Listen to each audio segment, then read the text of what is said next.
Hey guys, Nick here, shooting another Uber Scoop video. This is my brand new engine that I got about 2 weeks ago. I built the exhaust for it yesterday.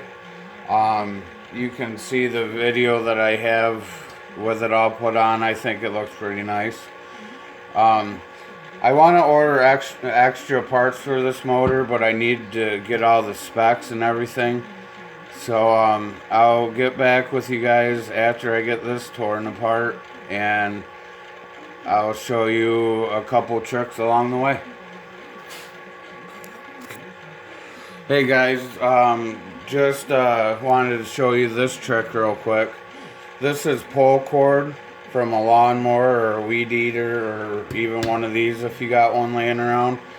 When you're doing your clutch work and your pull start work, and I've seen guys on YouTube do this where they shove screwdrivers and stuff in here, or even put them in here in the flywheel and break fins and stuff off. This is a tried and true way that I used where you don't damage anything. I'm going to stick this, making sure the piston's all the way at the bottom of the cylinder. I'm going to stick this in here. It's nice and soft. It's not going to damage your piston. When you got that good far amount away, it locks it right up and you can go ahead and do all your work.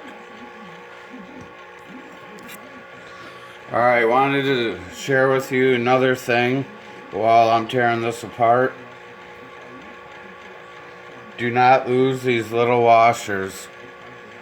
They don't look like much, but if you don't put them back in, the clutch is going to chatter like crazy, and it's just going to annoy the heck out of you. So keep track of all your washers, the way that they go on. Take pictures along the way. That helps a lot too. And like I said, these washers serve a purpose.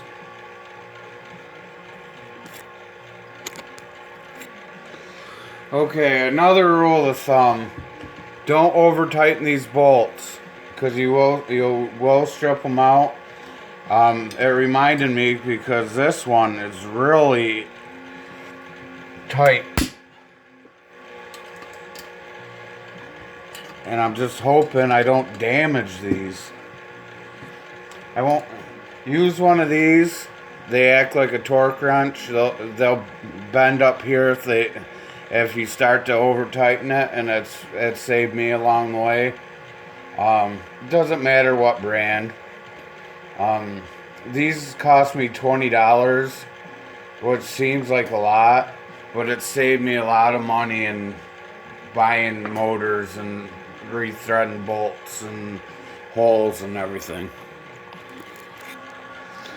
Hey guys, this will probably be the last version or the last section of this video, but I will be making more because I want to keep this video kind of short.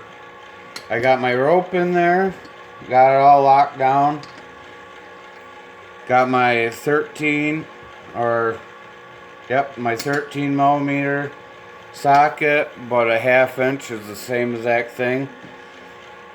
And I'm going to show you how I pull this flywheel. And another thing, see how when I take things apart, I try to thread bolts back in just to keep them straight, and the ones that I can't put back in, I put in like a vegetable can, or in this case a cookie tin. So here we go.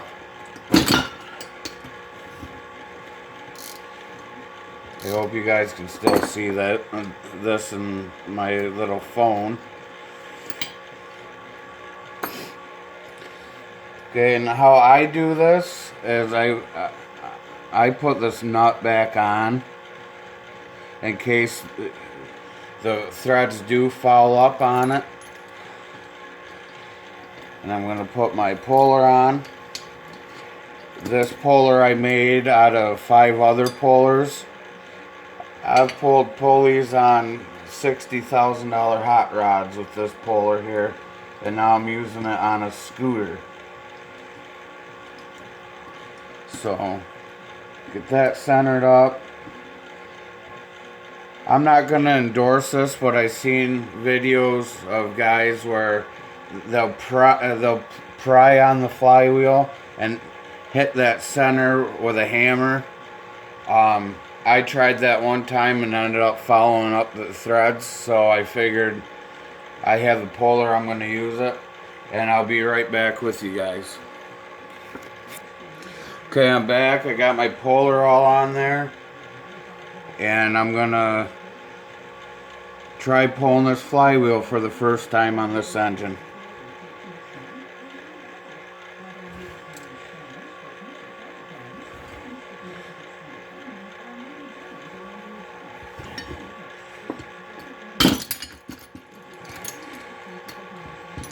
And my flywheel broke.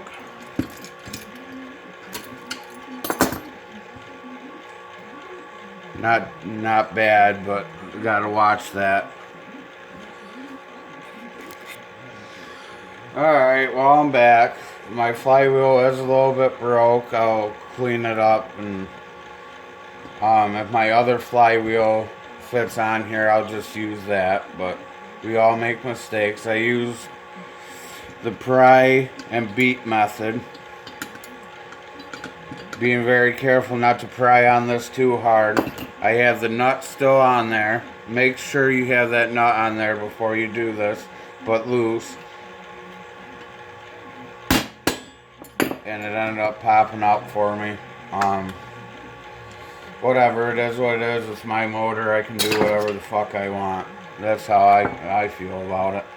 Pisses me off, because I've done this probably about 20 times, and that's never happened to me before. But it won't throw it out of balance too bad. I'll deal with it, or put the other flywheel on it. Now I got that nut off there. I want to make sure that it'll thread back on. And it does. So that's what the nut does. If you do follow up the threads, when you thread this nut back off, it'll straighten the threads back out. This also works if you need to cut down a bolt. You put your nut on your bolt, cut the bolt, and then thread your nut back off, and that's how you do that if you've never seen that trick before. But I'm going to call it quits for this video. I'll post another video after I have this engine all tore down. It's pretty self-explanatory, so I don't feel like I have to go through it. And I'm going to probably walk away from this for right now, because that pisses me off. But can't cry over spilt milk. And another thing, make sure you don't lose your what they call Woodruff key. I'm going to end up putting a timing advance key in here, but it hasn't came yet. But I'll post another video, and thanks for watching, guys.